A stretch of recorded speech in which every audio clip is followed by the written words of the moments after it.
Hello everyone and welcome back to the channel. It's Robbie Rhino, and in today's video I'm going to be reviewing another one of the returning G.I. Joe tanks in the form of the Cobra C.A.T, which I believe stands for Crimson Attack Tank. Let me know in the comments if I'm wrong. I probably am, but there we are. I think that's what my memory has served up, so I'm going to go with that. So the G.I. Joe collaboration has been reintroduced from the 7th of June, which is just over a week ago as I'm putting this video out, and it's available until the 12th of July. So all of these tanks are available in bundles, and also the base bundles, which is just the tank on their own. So we're going to scroll down and have a look at the base price of the Cobra C.A.T. It is 13,000 gold, which is the same price as the Arctic Hiss, which I reviewed just the other day. So it's a lot of money, and hopefully this review will be able to let you decide whether you want to pick up this tank or not.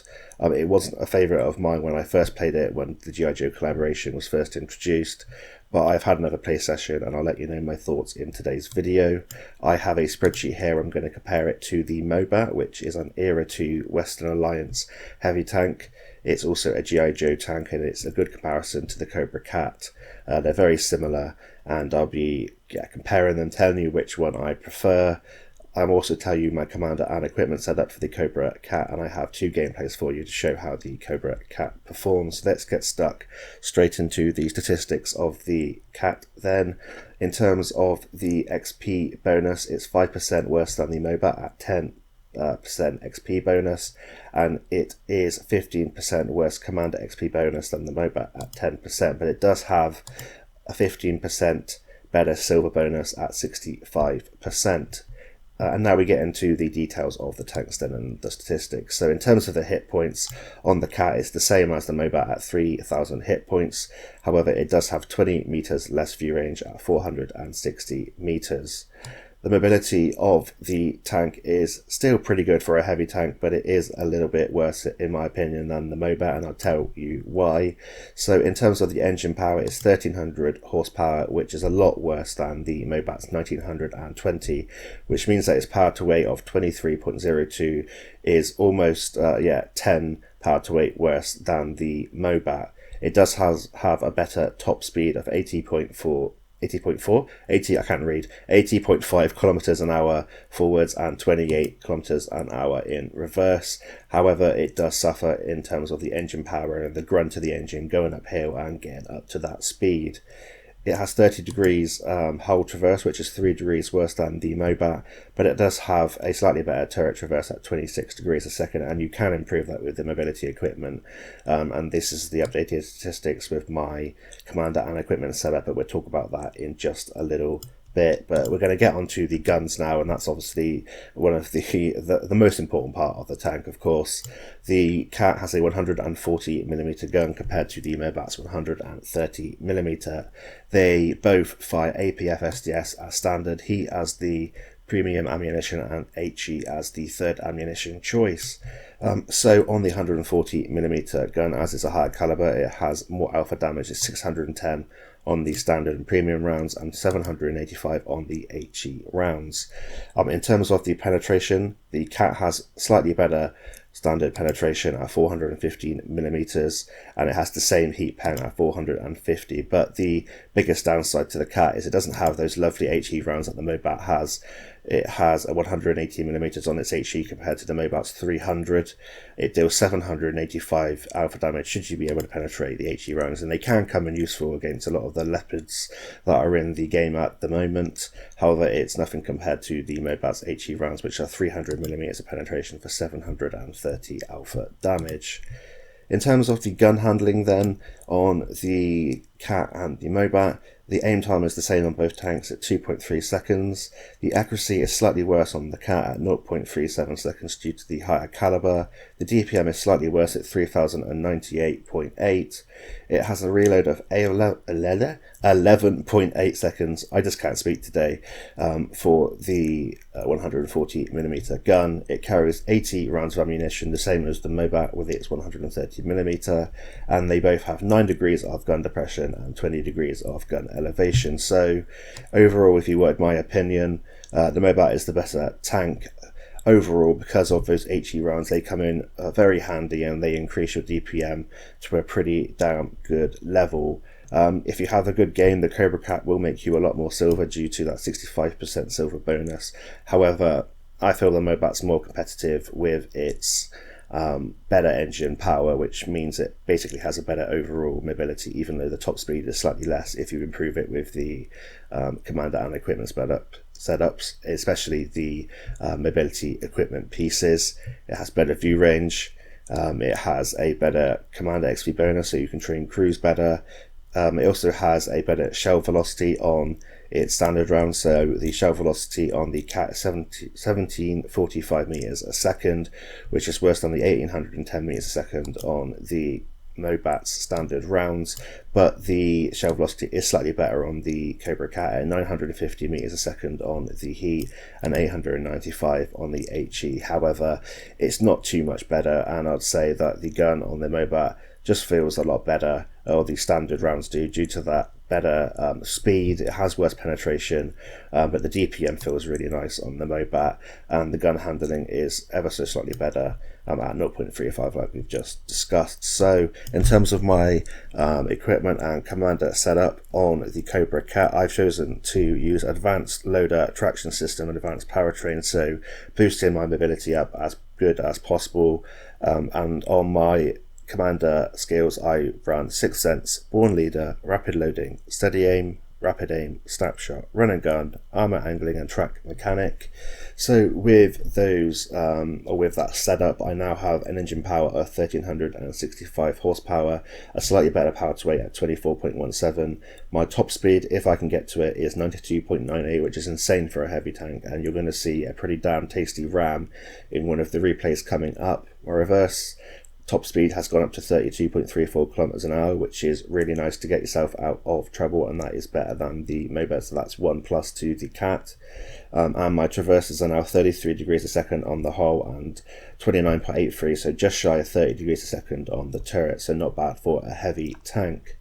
And in terms of the gun handling, I now have a 2.21 second aim time, a 0.32 accuracy, and my DPM has gone up to 3,996, so just shy of 4,000 DPM, so not too bad for a 140mm gun. So we're going to head over now into the two gameplays and see how this tank performs. So you join me in the first game here on Fisherman's Bay in the C.A.T, and we're going to see what we can do in this game. We're spawned in the south of Fisherman's Bay, and we're just going to head to the mid-ridge along the E line and see if we can get some early shots off at the light tanks that try and spot at the start of the game. You can see that I have loaded an HE round, which means I'm trying to go for the extra damage and being a little bit greedy at the start of the battle, but with this high caliber 140mm gun, it does mean that if I do penetrate on a lightly armoured tank like this Scorpion 90, you know, I'm more likely to damage a module set on fire, that kind of thing, and I do get that extra damage in. Unfortunately, I don't know where that shell went, and this battle will show you the derpy nature of this gun. We do get our second shell in on that Scorpion 90, and we do a whopping 810 damage, and it does feel nice when you get the shells in, but the gun can feel extremely derpy. We get a second HE round in there on the Object 934, and we're already up to 1500 damage at the start of the battle. He's reversed out of his smoke, and we're going to oblige by getting a second shell into the rear of the 934, taking him out. And yeah, within 3 shells we're up to 2.1k damage, and the HE rounds can come in useful, but we've now switched to our APF SDS rounds, and we're going to go over here and try and fight the heavy tanks here, the Centurion 9 and the Chieftain, and you're going to see here the absolute derpy nature of this gun. The bloom on the gun is quite bad when you're moving the dispersion, and it means that you do miss a lot of shots. You can see here that I'm struggling to get the shot in, but I do find one. We do get a shot into that Centurion and we damage his ammo rack there. You can see the DPM doesn't feel too bad for this massive 140mm gun, but you do really have to wait for that aim circle to get lower because the gun handling is pretty poor. In terms of the armour on the C.A.T, it isn't fantastic. The turret can bounce a few shells, but if they do load their sort of premium rounds, they just butter straight through you, and a lot of the tanks in Area 2 will just butter straight through you anyway. And you do have that giant sort of cupola thing on top as well, and it's all quite flat along the front of the turret, so you're quite an easy penetration for a lot of tanks. You do weigh a substantial amount, and you can get a pretty good ram in, and I believe you might be able to see one in this battle in just a little bit, but we're going to try and go along this ridgeline here using this building as hard cover and getting shots into these heavies that are emerging from the town. Just trying to pick my targets as best as I can. Try not to hit my friendlies, and we managed to pick out that 934. Today's a good day for taking out the Object 934 by the looks of it, but this is just a bit of a farm here. We're lucky that these enemies are just going straight out into the open. We do derp a shell there into the ridgeline, and partly my bad aim, partly the gun handling of this tank, but we're going to just go in here. I've had enough of sort of shooting from mid-range. We're going to see if we can get a ram in here on this 2AV and see what we can do with the enhanced mobility. And we do a pretty hefty ram there, and we'll have a look at the end of the battle just to see how much we've done. But you can see that our damage total has jumped to 4,639, so it was a pretty substantial ram, and now we're just going to go in and be a bit of a bruiser. We're going to go in for a ram on this Chieftain Mark 5, ram him for 289, get a shell directly on top, right through the upper hull of that Chieftain Mark 5. We're bouncing, you know, a little bit. The armour's holding up pretty well against some tanks that have pretty decent penetration, and it's meaning that we're able to push the tempo here. I felt like it was a bit of a stalemate, and just by making that push we have just pushed our damage total up, and it looks like we've made a little bit of difference in this game. I'm trying to juke this FE4 to 11 a little bit, and we managed to do that, and our friendly FE4 to 11 takes him down. And it's just this tank destroyer left. He's left all alone in the corner in A1, but he gets swiftly taken out by a friendly FE4 to 11, and I fire in celebration at the camera there in a victory on Fisherman's Bay, where we do 6.8k direct damage, 576 assistance, 3 kills, 1422 base experience points, and we finish in the MVP slot. And if we wait just a second, I look at the efficiency report, look at how much ramming damage I did on the Leopard 2AV, and I believe it's 1412, which we just saw at the top. I'm just checking that there wasn't another Leopard that I shot in that game. But there we go, 1412 ram into the side of that Leopard 2AV. So yeah, the weight can mean that you deal a pretty hefty amount of damage. So we get, I should say, 486,000 silver profit in that game. We're going to head on now into the second game and see how well the cat performs in that one as well. So you join me here on Westfield in the cat, and I'm going to head up the eastern side of the map along the 0 line towards the ridge lines that are located in sort of F9, F0. We're going to try and get some side shots into anything in the town in the centre and towards the brawling location in the north, and maybe any light tanks that are coming from the south. The reason I'm not heading over towards the brawling location is because I feel that the sort of Mobat and this tank, the Cat, perform better sort of bullying medium tanks and light tanks, using your ramming, using your high alpha damage, and it means that sort of your DPM doesn't matter as much because you do pale in comparison to tanks like the FE4 to 11, and it struggles against some of the other top tier heavy tanks, things like the T72AV, and it's just a much better tank at chunking off health of enemy medium tanks. You can deal a lot of damage to things like that Leopard 2AV in the previous gameplay. You can deal some pretty hefty rams, but you can deal even more damage when you're ramming light tanks and medium tanks. And also they have less hit points, meaning that your high caliber 140mm gun can feel a little bit more effective, and I feel like I've got more time to sort of aim in here and let that bloom settle down when I'm doing here, trying to fire at medium tanks that are cresting the ridge in the middle. And the gun handling lets me down a little bit. When I'm fighting things like an FE4 to 11, that's just going to rip me to shreds with the penetration, go straight through my turret, and I found that the Cat can be really frustrating to play. I prefer the Mobat, and of course I've compared that the Mobat to the Cat in today's video, but I don't really like either of the tanks, and especially this tank. It can be a little bit novel when you do those big rams, and that 140mm cannon does feel quite nice when you penetrate and you deal a lot of damage, but the HE rounds are a really sort of good part of the Mobat compared to the Cat, because it has the extra penetration and you really can boost your DPM. As you saw in the first replay, you can make the HE rounds work on this tank, but it is a little bit more unusual for it to work consistently. And you can see here that although it's pretty derpy gun handling, if you do let it fully aim, you do hit your shells, you're more than likely not going to penetrate heavily armoured tanks at this distance, but medium tanks, light tanks, and the sides of heavy should be no problem. We're just scanning the horizon here for some damage. In terms of its mobility, it's disappointing. It feels really sluggish. The top speed backwards and forwards is really nice, and it does kind of trick you into thinking that it's an extremely fast, heavy tank, but it doesn't feel like that at all. Even with the mobility equipment, it still lacks a little bit. With this 140mm gun also, you saw there that you can low roll a lot because of the way the RNG works, especially in Cold War, with the newer players taking slightly less damage, and the equipment like armor wrangling, it means that it kind of negates your the higher caliber gun and the higher alpha damage. But things like now when you're going down into this dip and you're using the dip to gather momentum, you can pick up a bit of speed and get around the battlefield relatively quickly, and yeah, for a heavy tank anyway. But it does struggle up hills, as you can see here, and this is with the boosted engine power.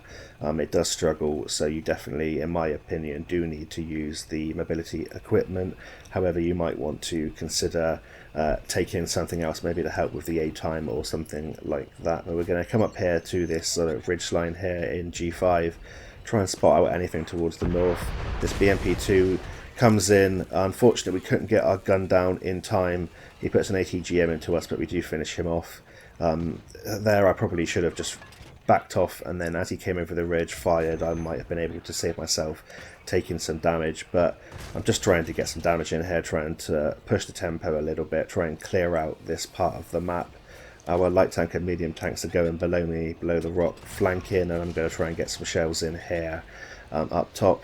The penetration, it does feel a little bit better than the Mobat on the standard rounds, and I mean it is slightly better, but it does feel quite nice to have that little bit extra penetration to be able to damage tanks like the turret of the tank we just fired at.